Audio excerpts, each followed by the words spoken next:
Bagaimana bisa menyeret pelaku pemasang pagar laut di Tangerang dan seperti apa prosesnya? Kenapa tidak diusut terkait dengan misalnya pengeluaran sertifikat HGB dan juga SHM di atas laut yang menurut aturan ini tidak boleh. Kami bahas malam hari ini bersama Rohmin Dahuri, anggota Komisi 4 DPR RI dari fraksi PDI Perjuangan, bergabung juga dengan Prof. Hipnu Nugroho, Guru Besar Ilmu Hukum Universitas Jenderal Sudirman. Selamat malam, Pak Rohmin. Selamat malam, Prof. Hipnu.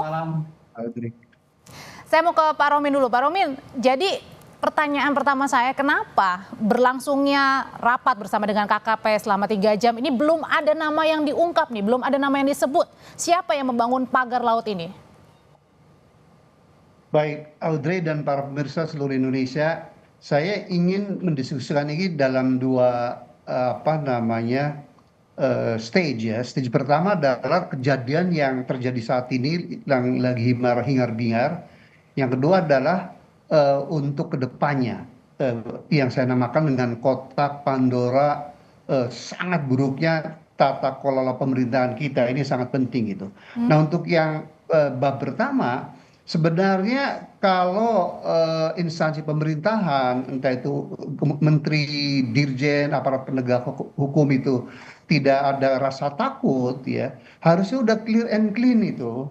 Iya kan, dari misalnya awal-awalnya kan ada semacam drama tuh bahwa pagar laut ini yang membangun adalah swadaya masyarakat dan itu sudah terbantahkan gitu ya. Yang kedua dengan statement atau pengungkapan dari Menteri ATR, Kepala BPN Pak Nusron Wahid bahwa memang tujuan berikutnya dari pemagaran laut adalah untuk membentuk reklamasi, sehingga si oknum Kementerian ATR BPN pada saat era yang lalu gitu mengeluarkan dalam bentuk HGB maupun SHM. Padahal di dalam Undang-Undang Nomor 1 Tahun 2014 tentang pengelolaan wilayah pesisir dan pulau-pulau kecil, bahwa laut itu dianggap, Mbak Audrey, sebagai common property resource. Berarti di sini artinya ada pembiaran dan kemudian pengetahuan atau sepengetahuan pembuatan itu. Udah jelas ya, menurut Undang-Undang Nomor 1 2024 tadi 2014 itu adalah pelanggaran karena betul menurut undang-undang itu nggak boleh tuh ada namanya hak guna bangunan gitu atau hak pemilikan lahan gitu kalau itu di atas laut gitu ya. Nah, jadi itu pelanggaran berat. Tapi pertanyaan kemudian, kenapa tahun lalu udah dikeluarkan sertifikat berupa HGB maupun SHM oleh Kementerian ATR dan PPN? Kan berarti pelanggaran hukum. Saya sepakat dengan Pak Hamid Awaludin tuh. Ini harus supaya ada efek jerak ke depannya. Dan yang kedua adalah seluruh komponen bangsa, baik itu pengusaha maupun penguasa, itu benar-benar bekerja untuk bangsa ini, tidak seperti sekarang gitu ya. Menurut hemat hijau saya bukan hanya sekedar aksi heroik membongkar membongkar pagar laut, itu sih orang preman juga bisa gitu. Yang lebih substansial dan meaningful, bermanfaat buat bangsa ini adalah usut tuntas itu. Siapa itu pelakunya, kemudian diadili secara transparan, karena kita negara hukum, kita nggak mau tidak menggunakan azas praduga tak bersalah gitu, Mbak. Jadi yang untuk mengadres atau mengatasi kebinalan yang sekarang sedang terjadi adalah tidak lain kedua bukan pemerintah harus menangkap siapa itu pelaku pembangunan pagar laut gitu. Nanti bab keduanya setelah Prof. Oke, saya mau tanya kalau gitu, Prof. Hipnu, jadi ini bisa diusut kan dari kasus pidananya, misalnya dugaan adanya suap, siapa yang memberikan SHM kemudian HGB-nya begitu? Iya, Mbak Audrey, saya sepakat pada Pak Rohmin. Jadi ini perkara yang sudah terang benderang. Dari objek perbuatan pidana sudah ditemukan. Apa itu? Sertifikat ilegal. Konsep sertifikat berarti palsu. Palsu berarti delik pemalsuan. Delik pemalsuan itu siapa pembuatnya? Berarti kan lokus deliktinya jelas. Tadi sebutkan di Kementerian ATR. Itu jelas. Tempos deliktinya pada waktu menterinya siapa. 2000 berapa sampai berapa. Itu jelas. Sekarang tinggal menentukan siapa yang bertanggung jawab. Nah, dalam hal ini sangat mudah sekali kalau aspek tindak pidana umum terkait dengan tadi pemalsuan. Belum lagi di dalam pemalsuan itu pasti ada dugaan suap. Suap kepada pejabat negara. Pejabat negara berarti gratifikasi. Dalam hal Gratifikasi ini itu adalah tindak Kementerian pidana ATR, korupsi. Prof. Dalam hal Ya. ini adalah Kementerian ATR, maksudnya? Iya, iya paling tidak kan gitu kan. Yang mengeluarkan berarti kan subjeknya, bicara hukum, bicara subjek pelaku, mens rea. Siapa itu? Berarti oknum-oknum di dalam pemerintahan yang bersangkutan. Siapa itu? Ada di kementerian yang mengeluarkan sertifikat. Itu, Mbak. Menterinya tahu? Ya, itu tergantung pertanggungjawabannya sejauh mana. Kalau kita melihat secara luas ya harusnya tahu. Karena itu suam luas, 30 kilo loh, Mbak. 260 sertifikat loh. Masa tidak tahu? Dalam kompetens kewenangannya paling tidak dia harus tahu. Kalaupun tidak tahu, Pak, itu berarti ada oknum di bawahnya. Itu yang terkait dengan objek. Tempus deliknya jelas, lokus deliknya jelas. Jadi tidak ada kesulitan. Dalam hal ini saya kira Polri gampang sekali itu mengusut seperti ini. Pak Siapa pelakunya? Dokumennya saya kira ada. Pak Dauri sebagai menteri. Siapa yang mengusulkan, siapa yang menjabat, siapa disposisi. Jelas objek subjek hukumnya. Tinggal merunut, Mbak. Kalau seperti ini, Mbak. tinggal merunut atau pertanyaan siapa yang berani mengungkap juga ya, begitu ya Prof ya? Iya. Nah, iya. kalau gitu saya balik ke Pak Rohmin. Pak Rohmin, Anda juga Bapak merupakan mantan Menteri Kelautan juga ya Pak di era Bu Mega. Nah, kalau seperti ini yang tadi Bapak Prof Hipnu juga sebutkan sebenarnya sudah ada begitu ya, bisa di-tracking lah dengan mudah. Nah, tapi pertanyaannya ini berarti soal berani dan tidak mengungkap. Betul bukan seperti itu, Pak Rohmin?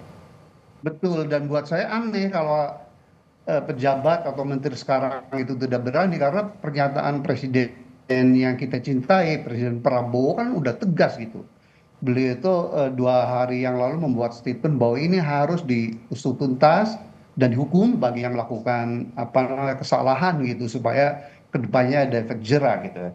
Dan Pak Prabowo waktu sidang pidato kenegaraan 20 Oktober tahun lalu luar biasa itu. Selain swasembada pangan, energi di aspek penegakan hukum, beliau benar-benar korupsi. Dan minggu lalu beliau pidato lagi bahwa aparat negara dari mulai pusat sampai desa, bersihkan dirimu masing-masing. So once again, sekali lagi Mbak Udri, harusnya menteri yang sekarang Pak Nusron Wahid ya, itu nggak perlu takut untuk, beliau sudah mengungkap. Dan saya kira benar Prof Hipnu itu adalah memang tugas Kepolisian Republik Indonesia. Tadi dari Maki pun sudah ada melaporkan gitu ya. Iya, laporan betul, bahwa tinggal dirunut pada saat pengeluaran HGB dan SHM itu tanggal berapa, tahun berapa, pasti kita kan udah Dan juga tadi kata Prof ini sudah ada buktinya juga di ATR sebenarnya pada saat penerbitan 2023 gitu ya Pak Romi ya? Persis, tinggal pada saat pengeluaran itu siapa menterinya, dan pasti kan ada tanda tangan, Mbak, itu. Tanda tangan itu kalau hal sebesar itu, kasus reklamasi ini pasti menteri, Pak. Jangan, maaf siapapun menterinya, saya tidak bermaksud untuk mencelakakan Bapak atau Ibu ya. Tapi kita kan ingin menjadi negara maju dan makmur, berdaulat ya. Dan satu-satunya cara ya kita harus menegakkan rules of law ya. Kalau begini terus ya akan susah. Begitu Mbak Udri. Oke, balik lagi ke Prof Hipnu. Prof, kalau gitu ini dimulai dari mana penyelidikannya? Peran siapa nih yang harusnya bertindak, polisi kah? Gampang pertama, Mbak. Ada 2 instansi yang saya kira dekat. Pertama, tindak pidana umum tentang pemalsuannya adalah Polri. Kapolri harus gerak cepat. Yang kedua, tindak pidana suap dan penyalahgunaan wewenang oleh pejabat kementerian pada waktu itu yang sampai memberikan SHP, itu siapa? Itu masuk kualifikasi korupsi. Jadi 2 dimensi tindak pidana umum dan tindak pidana korupsi harus jalan semua.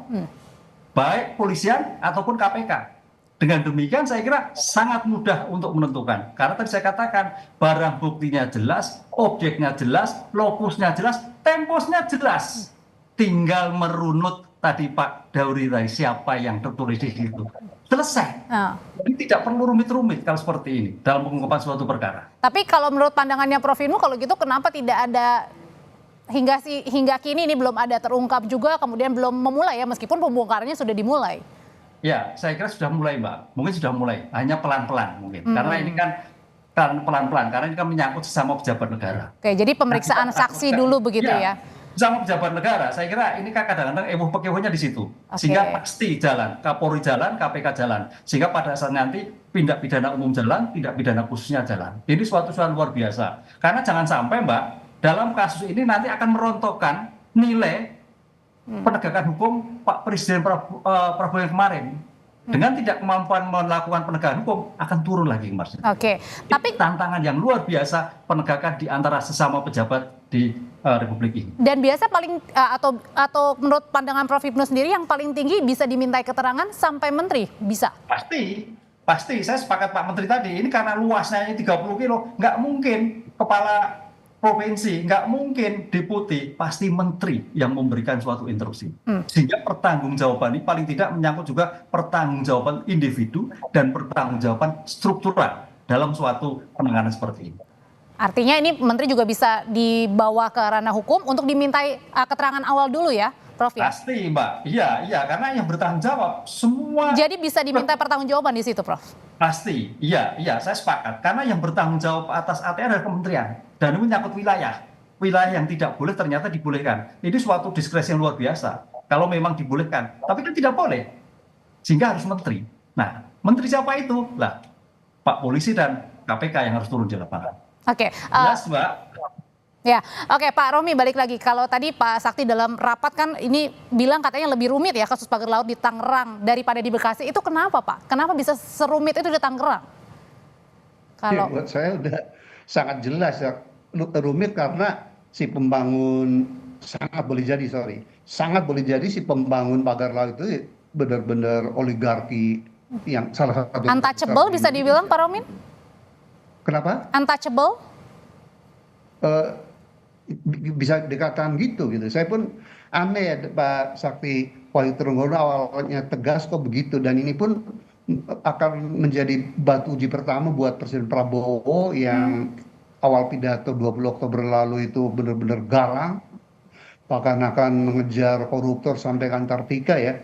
Betul Prof Hipnu, kalau ini tidak diselesaikan secara tuntas itu akan menurunkan kewibawaan beliau, dan nggak tahu bangsa kita Mbak Audrey mau dimanakan ya, yang sekarang kemiskinan masih sangat masif, gizi buruk, stunting masih sangat membludak ya.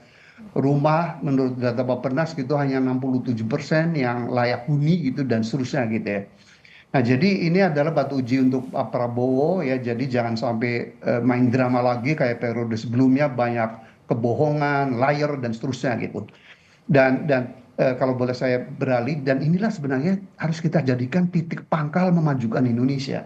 Karena saya ingat Mbak Audrey bahwa pemenang Nobel Ekonomi tahun 2023 atas nama James Robinson dan Akamadu dari Harvard itu mengatakan bahwa maju mundurnya sebuah bangsa itu tergantung pada kelembagaan dan hukum harus ditegakkan, kalau tidak ini. Dan bukankah praktek semacam pagar laut dan PIK ini juga terjadi di sektor energi dan sumber mineral? 300 triliun. Kasus yang baru-baru ini ribuan ton emas yang di Kalimantan Barat, di Ketapang sana, raib di bawah pengusaha Cina yang nakal. Masa nggak ada yang bisa nangkap. Kemudian kasus nikel yang ribuan triliun gitu. Ya, jadi, kita balik lagi kasus ini Pak Romi. Saya ingat waktu Pak Bram jadi saya teringat waktu Pak Abraham Samad jadi ketua KPK waktu itu kan kerjasama dengan ITB dan UI Mbak Audrey itu untuk mengevaluasi atau membuat estimate ya, kalau pengelolaan sektor ESDM, energi dan sumber mineral itu berdasarkan pasal 33 Undang-Undang 1945, maka economic benefit atau keuntungan ekonomi per tahun itu berapa? 20.000 triliun Mbak, ini Kak.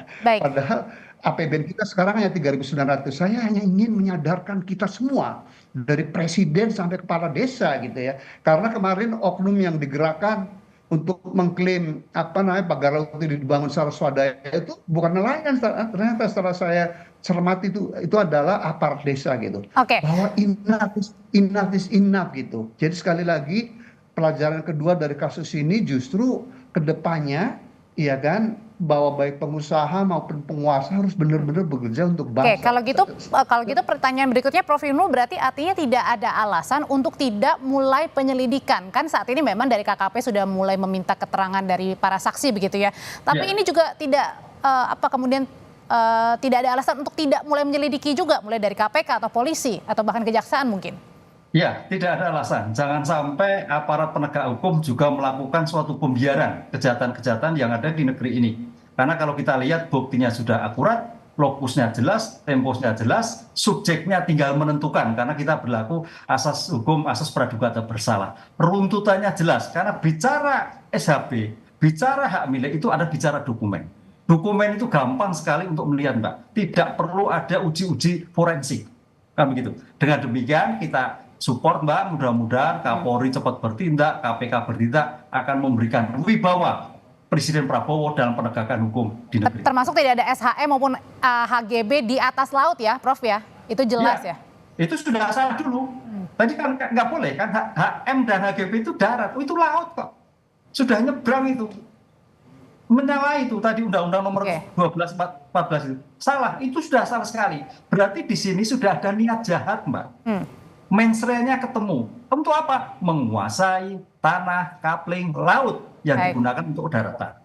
Yang harusnya tidak boleh dibolehkan. Siapa waktu itu? Adalah orang-orang yang pada waktu itu. Tinggal keberanian untuk mengungkap berarti. Wilayahnya jelas. Baik. Prof Ibnu, terima kasih Pak Rohmin, terima kasih sudah berbagi pandangan di Sapa Indonesia Malam. Selamat malam, Bapak-Bapak.